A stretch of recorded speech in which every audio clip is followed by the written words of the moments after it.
So working on my Tahoe, doesn't want to start.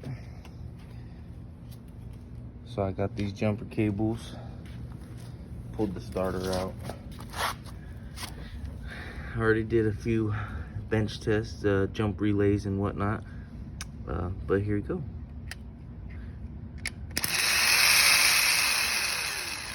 It's going, but it's not popping up. So, bad starter. I will show you guys how to put it back in. It's the reverse process of pulling it out, because I forgot to start recording. Okay, so today we're putting the starter back on. Like I said, we'll do the reverse process. So this piece of plastic that separates the starter from the transmission case has to come off and go up with the starter. And these are the bolts for the starter itself. I just left them here so I didn't lose them.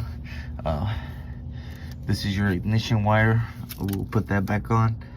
And then this right here is your main power source to the battery.